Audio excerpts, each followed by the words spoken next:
वंदितु सौवसीभे ध्रुवमचल मनोमंगलिं पते वचामि समय पावुण मिनमोसद केवली वणिनम नमः समय साराय स्वानुभूत्या चकासते चित्स्वभावाय भावाय सर्वभावांतरचिदे।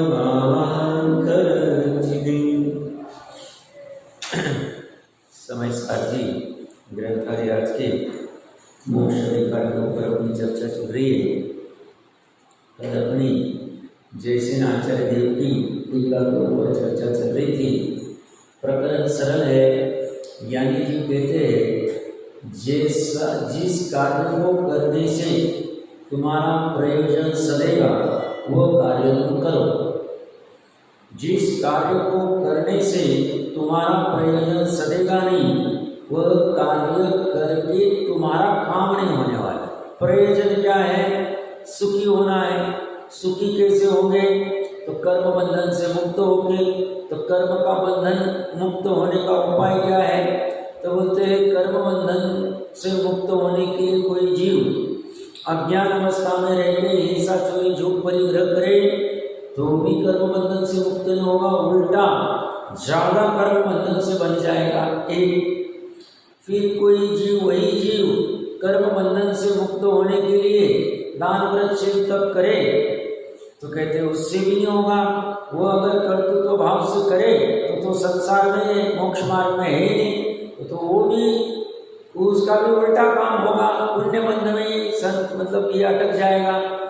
फिर कोई जीव मात्र जानकारी करे छह द्रव्य क्या है, सात तत्व क्या है आदि, तो बोलते उसका भी काम नहीं होगा क्योंकि वो जानने में अटक गया। बंधन से मुक्त होने के लिए कर क्या रहा है? तो बंधन से मुक्त होने के लिए मोह राग द्वेष का त्याग करना चाहिए। मोह राग द्वेष का त्याग कर नहीं रहा है तो बोलते बंधन तो वैसे ही रहेगा। भाव कर्म बंधन को छोड़ नहीं रहा है, काट नहीं रहा है, छेद नहीं रहा है, द्विधाकरण नहीं कर रहा है। तो बोलते ठीक है जानने और विचार करे, विचार करने से नहीं होगा तो किससे होगा? 292 गाथा में चर्चा चल रही थी कि बोलते हैं ज्ञान रूपी शस्त्र से बंध का छेद होगा। तो ज्ञान रूपी शस्त्र क्या करेगा? स्वसंवेदन करेगा। स्वसंवेदन करेगा ज्ञान रूपी शस्त्र तो काम हो जाएगा। हाँ, ज्ञान रूपी शस्त्र अगर स्वसंवेदन करेगा किसका करेगा? वितराग निर्विकल्प का करेगा। वितराग निर्विकल्प जो अनादि से है, ऐसे अनादि से वितराग निर्विकल्प का स्वसंवेदन करना किसने करना? ज्ञान ने करना। ज्ञान कैसा है? शस्त्र के समान है। तो क्या करेगा वो शस्त्र? तो जैसे वो ज्ञान रूपी शस्त्र वितराग निर्विकल्प का स्वसंवेदन करेगा वैसे ही भाव कर्म बंधनी होंगे। तो भाव कर्म बंधनी होंगे तो द्रव्य कर्म बंधनी होंगे। भाव कर्म ही उदय में नहीं आए मतलब प्रकट नहीं हुए, द्रव्य कर्म बंधनी होंगे। द्रव्य कर्म बंधनी दोनों कर्म बंधनी होंगे। तो बोलते यही उपाय है निरसन करने का। फिर हमने सविकल्प और निर्विकल्प क्या होता है उसकी थोड़ी सी विस्तार से चर्चा की थी। वैसे तो अन्य ग्रंथ भी देखने पड़ेंगे क्योंकि ये प्रकरण जैसे आचार्य देव ने भी अंत में कह दिया क्योंकि ये प्रकरण विस्तार वाला है और अध्यात्म शास्त्र में हम करना नहीं चाहते। तुमको देखना है तो फिर आगम के शास्त्र देखो, मतलब आपको या न्याय के शास्त्र देखो जहाँ पे द्रव्य संग्रह आदि की टीका कल हमने वो चर्चा कर ली थी वो देखो। फिर अभी आज चर्चा चलेगी 293 गाथा में कि क्या यही मोक्ष का कारण है। यही मोक्ष का कारण मतलब जो 293 गाथा में कहा स्वसंवेदन करने से ही द्विधाकरण हो जाएगा, छेद हो जाएगा, भेद हो जाएगा। किसका? कर्म। तो बोलते यही है और कोई अन्य उपाय नहीं। हाँ बोलते यही उपाय। क्यों? तो उसकी चर्चा हम करते हैं 533 नंबर पेज के ऊपर उत्थानिका में अमृत चंद्राचार्य देव कह रहे कि मेव मोक्ष हेतु रीति चेत। नीचे हिंदी में दिया है मात्र यही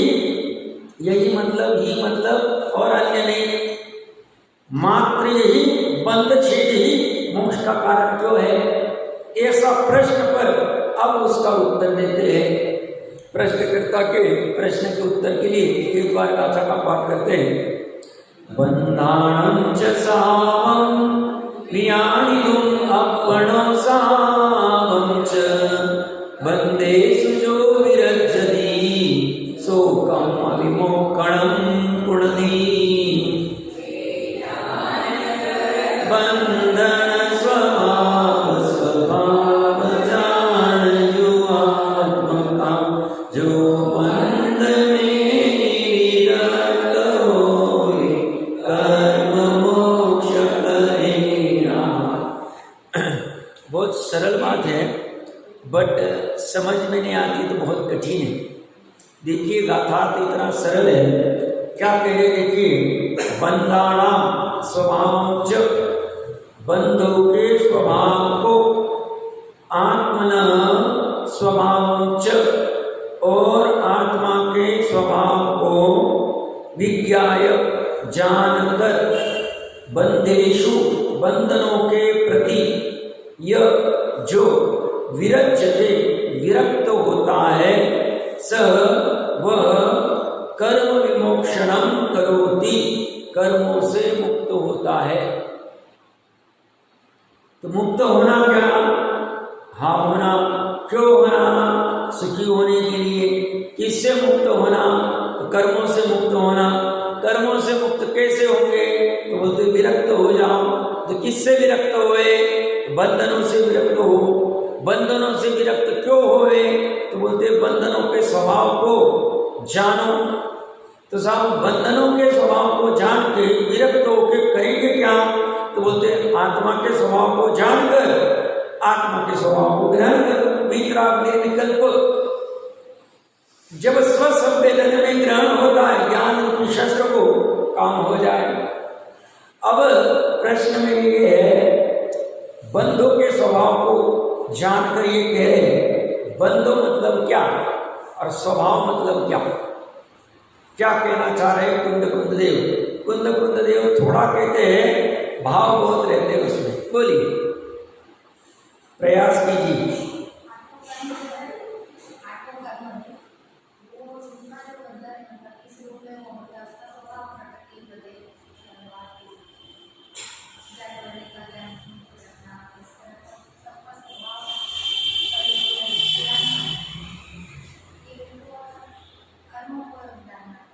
उनका स्वभाव जानना, ठीक है।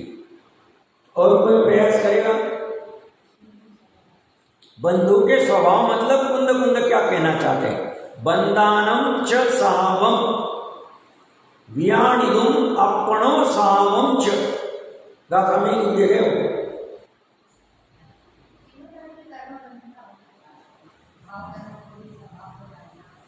और उनका स्वभाव मतलब वो क्या कह रहे हैं? बंधु के स्वभाव को जानकर, बंधु के स्वभाव को और आत्मा के स्वभाव को जानकर।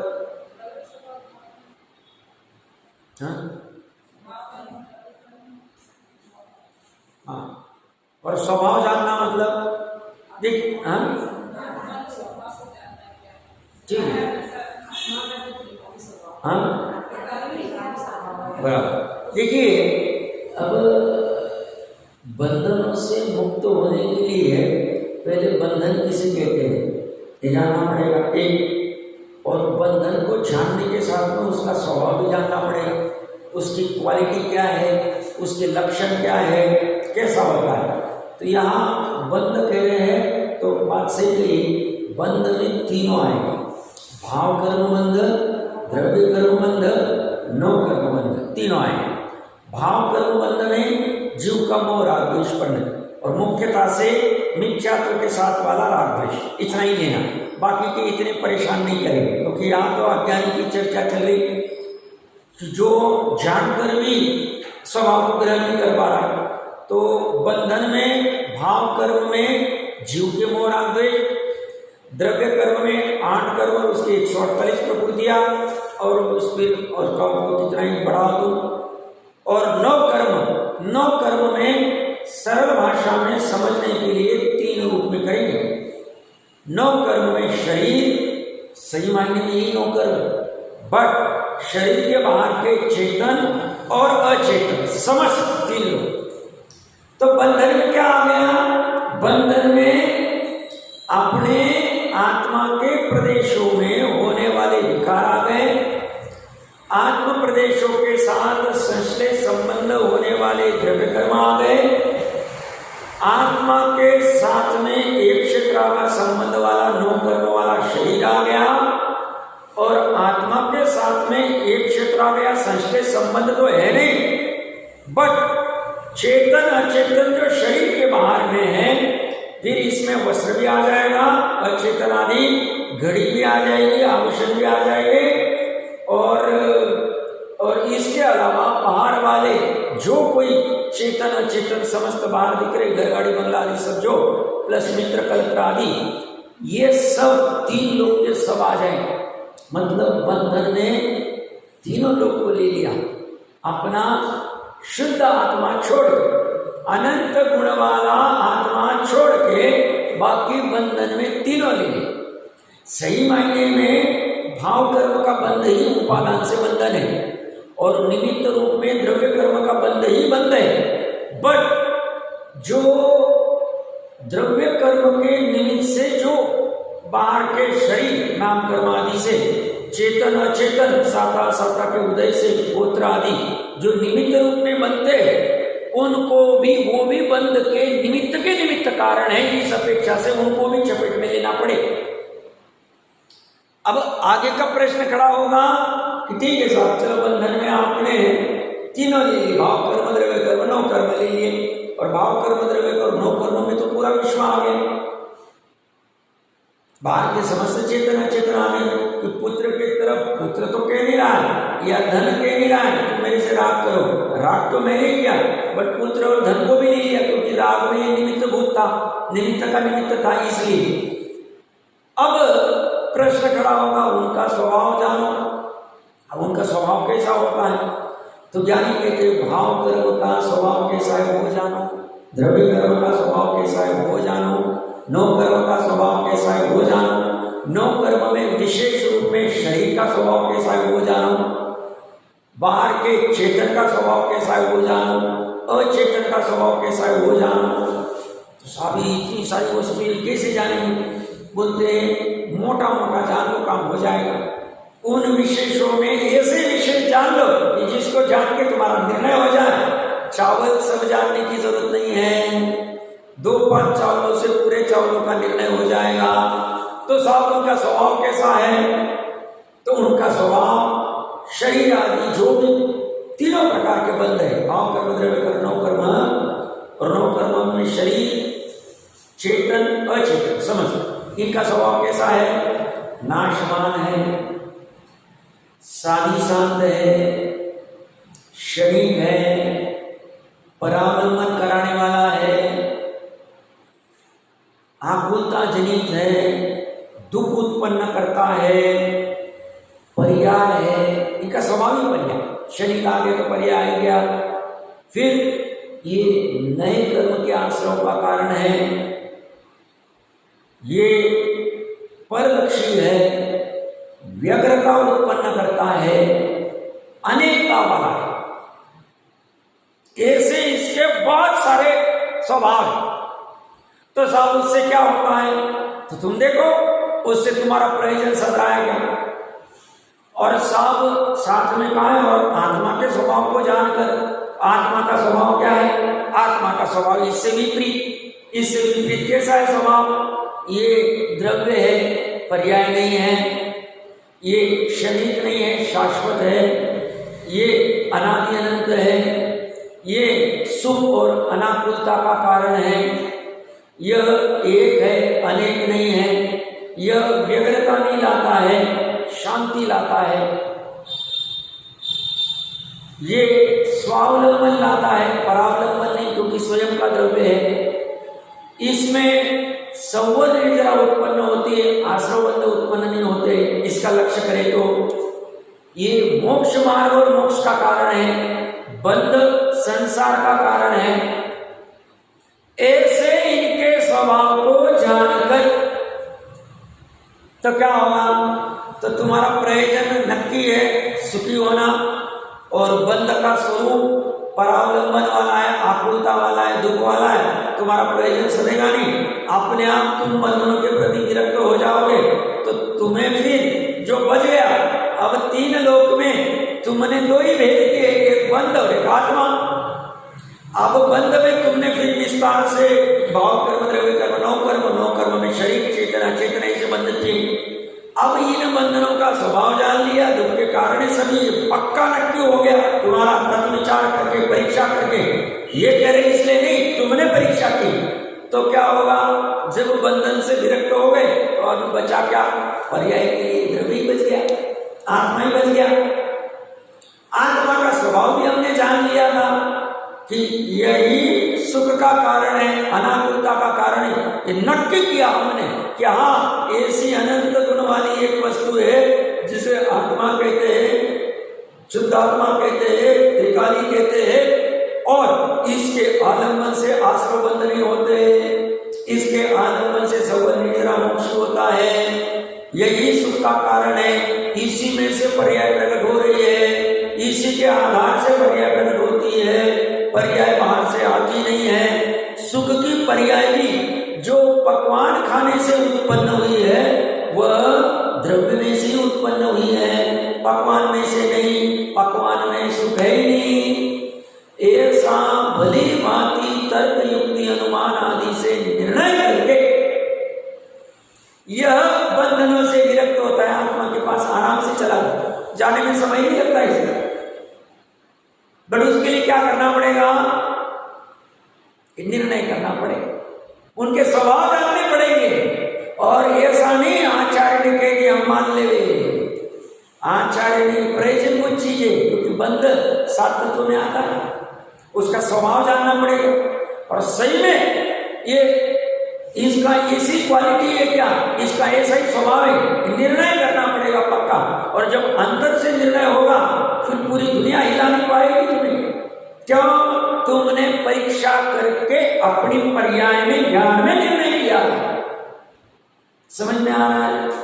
तो कुंद देव ने इतना सा लिखा 2 लाइन, भाव बहुत है। अब भाव को खोलते हम, कैसे खोलेंगे, तो अभी एक एक को देखते हैं, एक एक की क्वालिटीज देखते हैं, क्योंकि महत्वपूर्ण चीज है, समझते हैं। अब सबसे पहले 9 कर्म में भी शरीर को लेते हैं, शरीर का स्वभाव समझते हैं। पहले शरीर बंधन है या नहीं है, यानी कि हाँ बंधन है शरीर। क्यों, अब शरीर को मान लो रोग उत्पन्न हो गया, अब तर्क से सब सोचना, शरीर में रोग उत्पन्न हो गया और मान लो हमें कहीं शादी में जाना था या कुछ प्रसंग में जाना था, इच्छा बहुत थी बट रोग हो गया, जा नहीं पाए, ये बंधन है।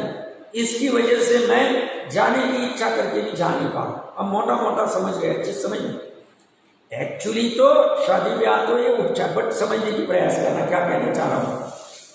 या हमें मान लो हाथ हिलाना है, बट सहज में ही शरीर में ऐसा कुछ निमित्त नैमित्तिक संबंध से हो गया, पैरालिसिस हो गया, हाथ ही नहीं हिला पा रहे, तो हमें बंधन लगता है। या हम हाथ हिलाना चाह रहे, हाथ हिल नहीं रहा है, तो ये पहले निर्णय करो शरीर बंधन है या नहीं है।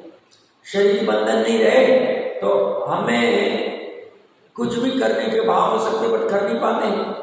तो कहते हैं शरीर बंधन है, चलो मान लेते हैं। तो शरीर अगर बंधन है तो शरीर के जो आपने क्वालिटीज के उस वाले स्वभाव शरीर के कैसे कैसे, तो बोलते हैं शरीर का स्वभाव पहले नाशवान है क्या नहीं। हाँ नाशवान तो है साहब, हमने देखा ना वो व्यक्ति 50 साल 60 साल 70 साल पहले उत्पन्न हुआ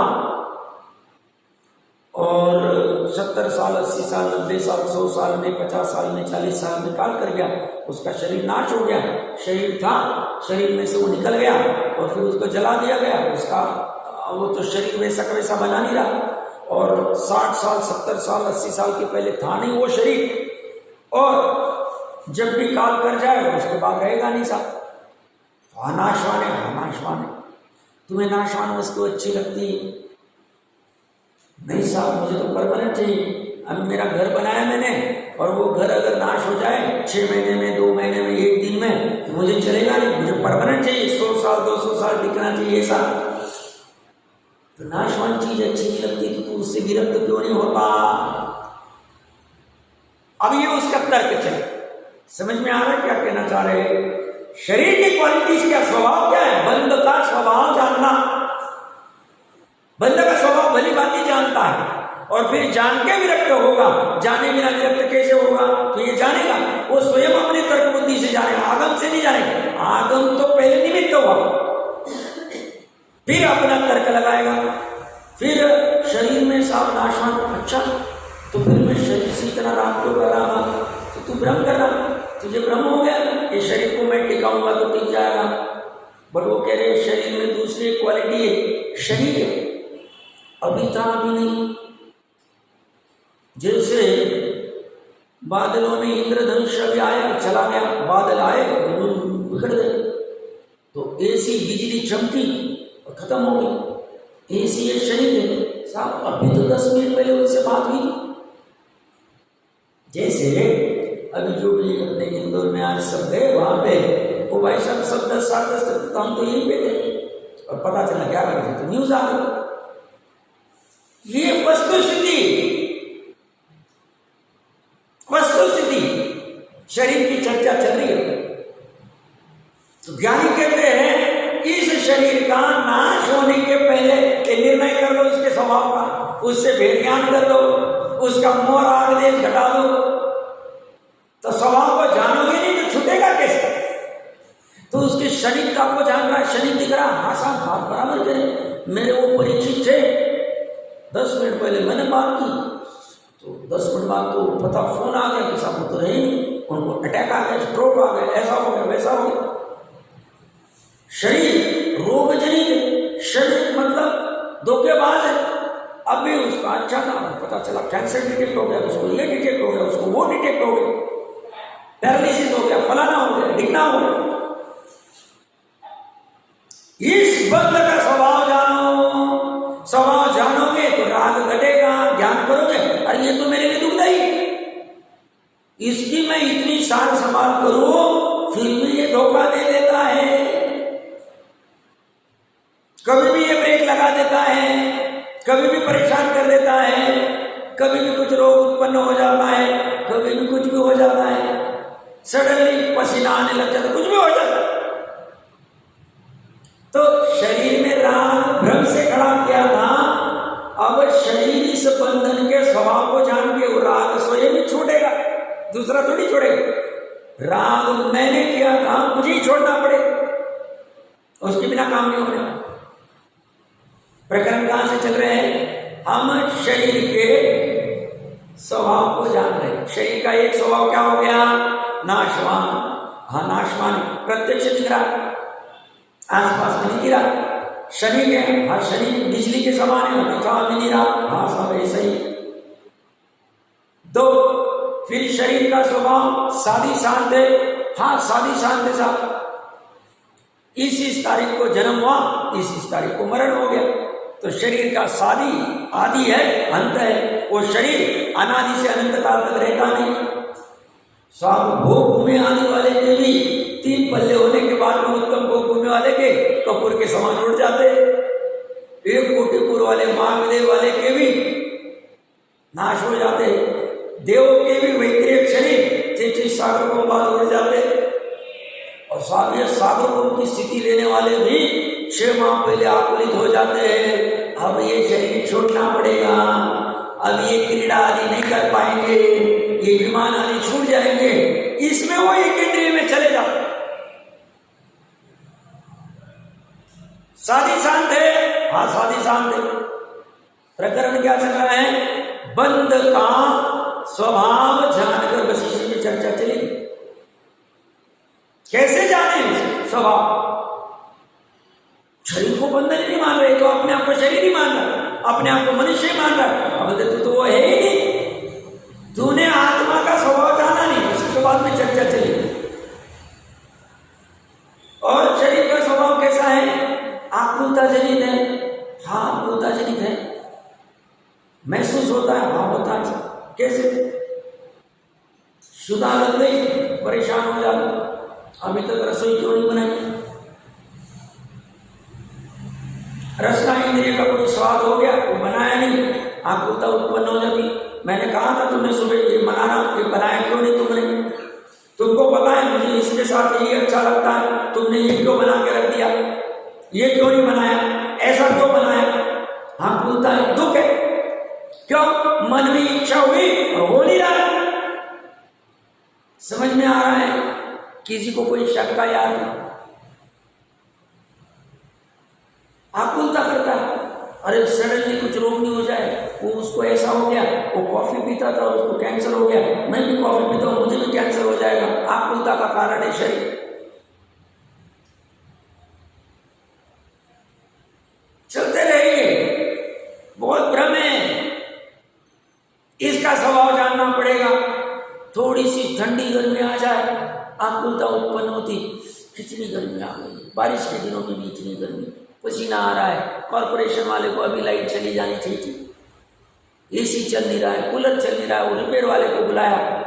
शरीर की आकुलता में स्वयं आकुलित हो रहा है। उसका स्वभाव क्या है? आकुलता जनित, आकुलता को उत्पन्न करने वाला है। एक एक स्वभाव को सूक्ष्मता में देखना पड़ेगा।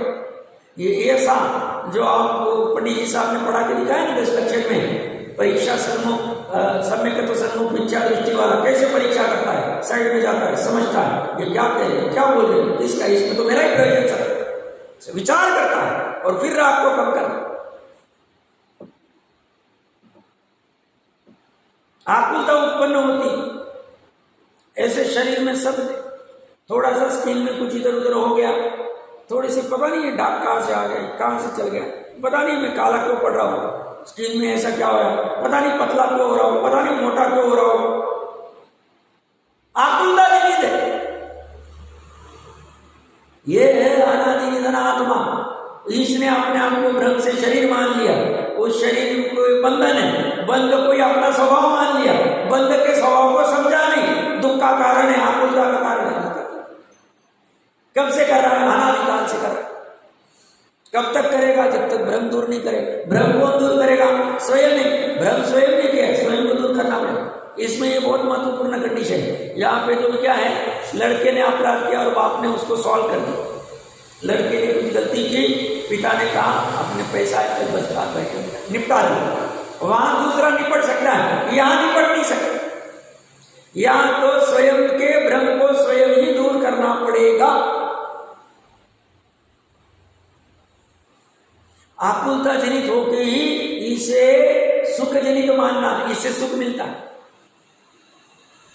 मेरे शरीर का रूप इतना अच्छा है कि इससे देखो मेरे को कितनी वाहवाही मिल रही है, इसी शरीर की वजह से मैं सुखी हो रहा हूं। ये लोग मेरी इतनी महिमा गा रहे, यश गा रहे, रूप मद आदि, अरे बोल रहे ये तो पुण्य की प्रकृति का टुकड़ा है, नाम कर्म का, और तू क्यों परेशान हो रहा है इसमें, तू क्यों इसमें एकत्व कर। और ये अगर रूप आदि कुछ बिगड़ जाए, कुछ हो जाए और दुखी हो जाता, आवाज कुछ हो जाए, सुनने में नहीं आवे, देखने में नहीं आवे, कुछ हो जाए तो आकुलता जनित। प्रकरण कहां से चल रहा है? बंध का स्वभाव, नो कर्म, ये बंध है, उसमें शरीर ये नो कर्म का एक पार्ट है। उस बंध का स्वभाव कैसा है और कैसा है? अनेक शरीर धारण किए जाते, एक शरीर से दूसरा, दूसरे से तीसरा, अनंत पुद्गल परावर्तन हो गए। और अनेकता में व्यग्रता होती, हाँ व्यग्रता आती, इसमें अनेकता है, इसमें हाथ भी है, नाखून भी है, पैर भी है, सिर भी है, बाल भी है। अब बाल को ठीक करो तो नाखून में प्रॉब्लम हो रहा है, फिर हाथ में प्रॉब्लम हो रहा है, यहाँ दुख रहा है, फिर मान दुख रही, फिर कमर दुख रही, फिर घुटने दुख रहे। ये अनेकता व्यग्रता करती है, इसके स्वभाव ऐसा है। देखता ही ये उल्टा खुश होता है, देखो साहब मैं 10-10 गोली दिन में खाता हूँ, कितना सुखी हूं मैं, और हंसता है। मूर्ख, हंसने का मौका नहीं, दुखी होने का है। ये तेरी पीड़ा, तेरा स्वभाव कैसा है, और तू इस बंधन को अपना स्वभाव मान के गोली खाते और सुखी मान रहा है अपने आप। 10 प्रकार की गोली लेता होगा, घुटनों की अलग, कमर की अलग, इसकी अलग, उसकी अलग, तो क्या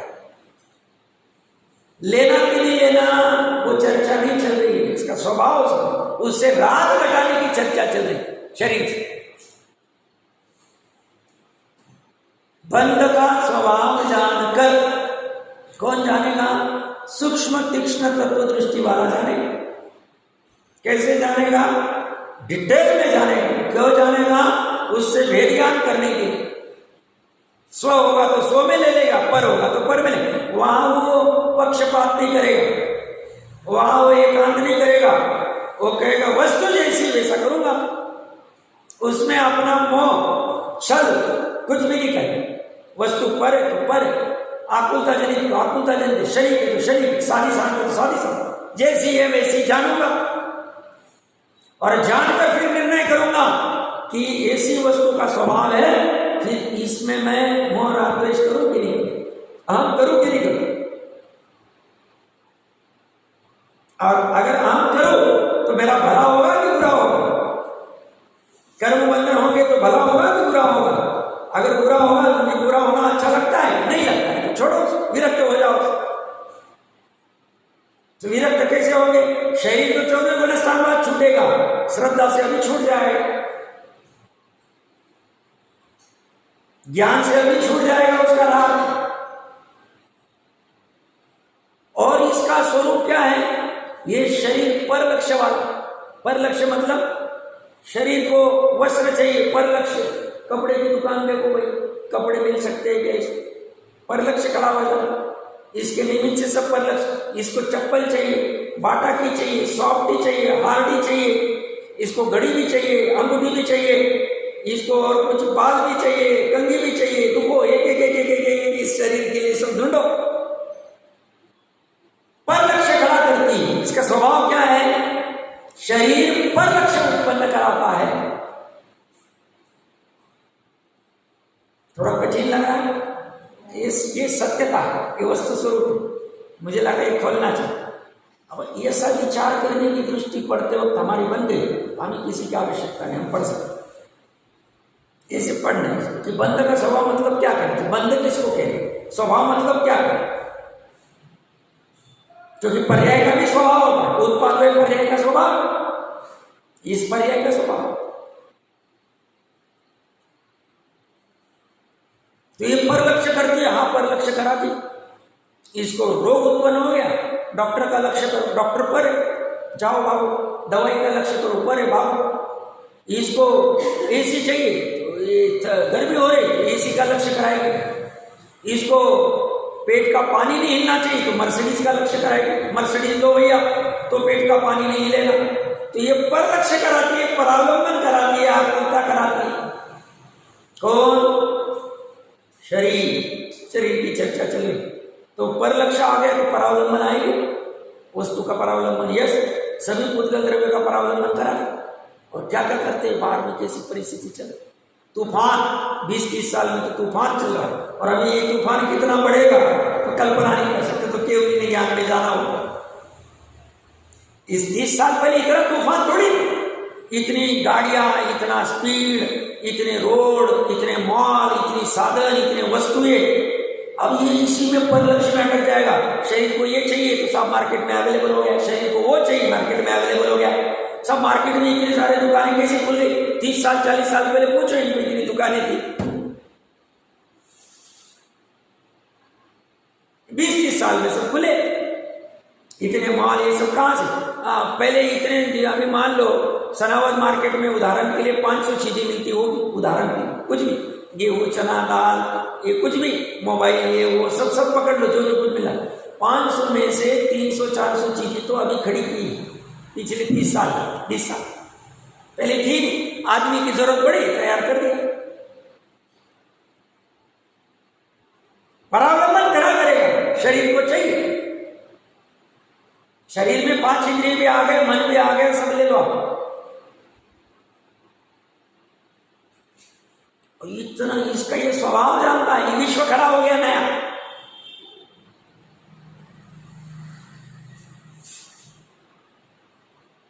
पूछो किसी को, आज से पहले 30 साल पहले वॉकिंग के अलग शूज, शादी को अलग शूज, ऑफिस को अलग शूज, इसको अलग शूज, ऐसे के 10 प्रकार के चप्पल और जूते रहते थे। अब 10 प्रकार के चप्पल जूते आ गए। क्यों? परावलंबन खड़ा करता, मन में विकल्प आ गया, ऐसा चाहिए।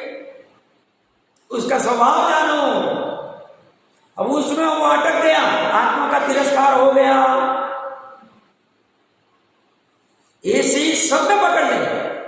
चश्मे में पूछो, पहले वाले लोग भी चश्मे पहनते थे, अब नजदीक का चश्मा अलग, दूर का अलग, और धूप का अलग, फिर 2 व्हीलर का अलग, 4 व्हीलर का अलग, ऐसे 50 चल खड़े हो। अब ये साधन ये बोलती है परावलंबन किससे खड़ा हो? शरीर मतलब 5 इंद्रियां आ गए, आंख आ गए, तो उसमें खड़ा हो।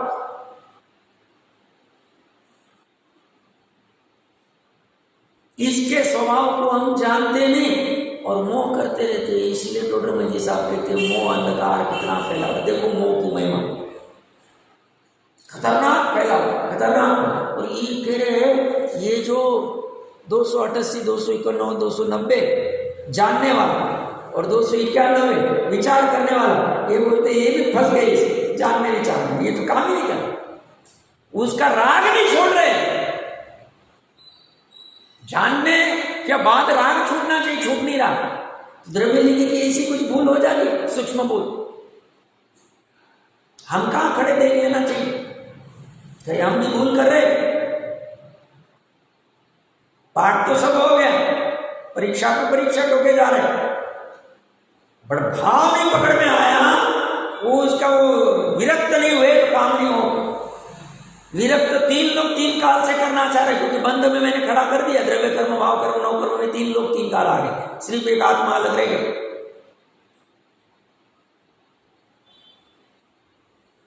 समझ में आ रहा? और ये शरीर नए आश्रव का कारण है। हाँ बराबर, क्यों? अब कर्म व्यवस्था अच्छे से समझेगा जैन धर्म से, गोमठ साहब कर्मकांड, जीवकांड आदि से, तो उसको पता चलेगा शरीर के लिए सब इतने व्यापार धंधे, आजीविका, खोटा नाटा, ये झूठ चोरी आदि परिग्रह, ये सब करता है, कुशील, छल कपट, क्रोध, मान, ये सब कर रहा है शरीर के अपने टिकने के लिए। तो उसमें कर्म का आश्रय हो रहा है। आश्रय से क्या होगा? बंध से क्या होगा? उदय में आएंगे, उदय से क्या होगा? फल मिलेगा, फल से क्या होगा? दुख मिलेगा।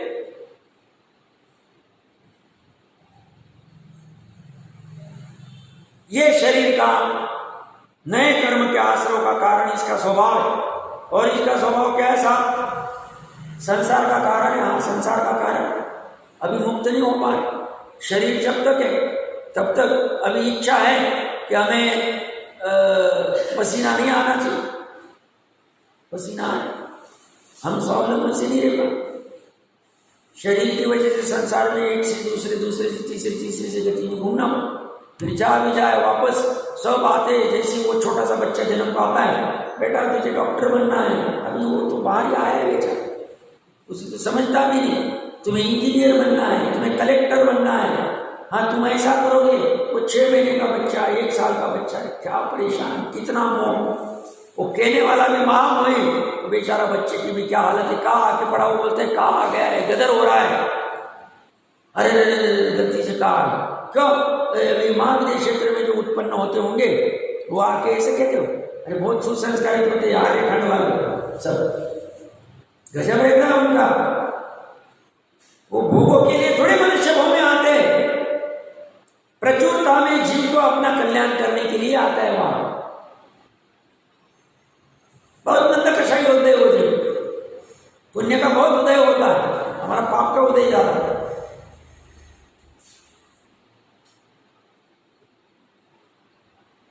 तो ये संसार का कारण आती ही चालू हो जाता है, जहां जाता है वहां पे अब मेरे को भी कुछ करना पड़ेगा, मैं नहीं करूंगा तो कैसे होगा, घर कैसे चलेगा, गाड़ी कैसे चलेगी, बंगला कैसे, ऑफिस कैसे चलेगा, ये परेशान हो रहा है, मेरे को पढ़ना पड़ेगा।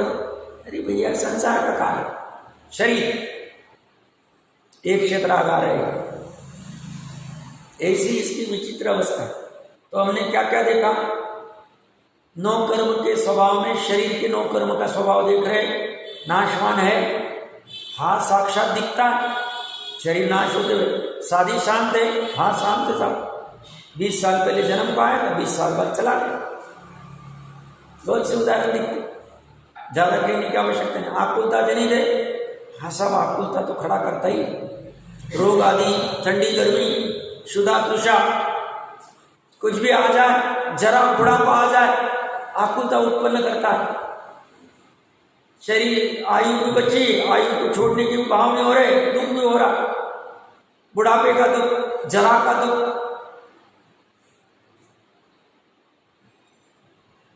बड़ी हालत है। कितना परावलंबन है शरीर के निमित्त से। बुढ़ापा आ जाता है तो यंग बच्चों को कहना पड़ता है, भैया तू साथ संभाल कर लेना हमारी, देखो पराधीनता खड़ी हो गई, पराधीन करने वाला। अब वो क्या साथ संभाल करेगा, वो खुद का ही नहीं कर पा रहा है बेचारा। कहने की बात है, उपचार किए में कहने की बात समझना अच्छे से। तो ये आकुलता जनित, हाँ आकुलता जनित शरीर बिजली के समान, हाँ इसका बिजली के समान सहयोग होता है। 66,336 बार होता है, साफ दिखता नहीं।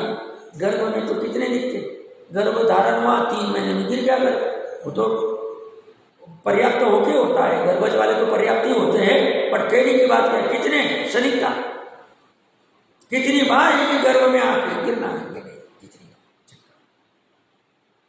प्रथमायुष में घटना है। 2 मिनट के लिए अपना टाइम तो इसे आ गया है। प्रथमायुष में घटना है, एक बछड़ा, मेरे ख्याल से वो त्रिपुरुष अश्वग्रीव का ही जीव होगा, अश्वग्रीव का सेनापति या कोई होगा। वो भैंस के वहां पाड़े के रूप में जन्म पाता है, और एक ही भैंस में वो जन्म को आता है, बाहर आती है, वहां का जो सार संभाल करने वाला उसको मार देता है, कुछ तो भी करे। ये 6-7 बार मरता है, 7वीं बार आती है उसके पैर पड़ता है, और फिर उसका जो सेठ या कोई है वो आता है तो बोलते ये मेरे पैर पे क्यों झुक रहा है, अरे पता नहीं। फिर बाद में और राजा का लड़का आके उसके पैर तोड़ देता है, और राजा का लड़का मेरे ख्याल से अश्वग्रीव होता, जो त्रिपुरुष नारायण का प्रतिनारायण था, और वो बछड़ा उसका सेनापति था, जो नरक आदि कई दुर्गति से आया था, और उसको मार के पैर तोड़ता है। और फिर जब मुनिराज को पूछते तो वो कहते हैं पूर्व में ऐसे ऐसे थे, तू प्रतिनारायण था आदि। फिर वो जागता है और मुनि बना लेता है, ऐसा कुछ प्रसंग है, मेरे को धुंधला धुंधला याद आ रहा है। बट ये कहाँ से प्रकरण हो रहा है, एक ही भैंस के इसमें 6-7 बार जन्म को आया। जो पहले त्रिपुरुष प्रतिनारायण का सेनापति आदि पुरुष था, अच्छे पोजीशन पे, ऐसी हालत खड़ी हो जाती थी ये शरीर के मोह के चक्कर में। तो ये कह रहे हैं ये शरीर है अनेक यस, ये 6-7 बार जन्म को आया, बार बार पर लक्ष्य करने वाला। ये चींटी आदि 3 दिन 5 दिन में आते, मच्छर आदि कितने शरीर धारण, पर लक्ष्य वाला है, हाँ पर लक्ष्य उत्पन्न करेगा। परावलंबन करता है, परावलंबन करता है, कितना परावलंबन है शरीर। आत्मा तो कोई परावलंबन नहीं, कुछ मांगता नहीं। शरीर तो ये खाने को चाहिए, वो खाने को चाहिए, ये पहनने को चाहिए, ये देखने को चाहिए, ये वो, ये कितना नचाता। नए कर्म का आश्रय का कारण यश, संसार का कारण यश। इस यश में अब बाहर के चेतन और अचेतन मोटे मोटे लेंगे, मित्र आदि किसी का उदाहरण लेंगे, उसमें भी ये क्राइटेरिया है या नहीं, इसको हम समझेंगे, निर्णय करेंगे। फिर द्रव्य कर्म के क्या है और आत्मा का स्वभाव क्या है, ये जान के फिर विरक्त होना कि नहीं होना निर्णय करेंगे। ये सही कह रहे कि अपने मन की कोई टोक रहे, वो भी ध्यान में आएगा।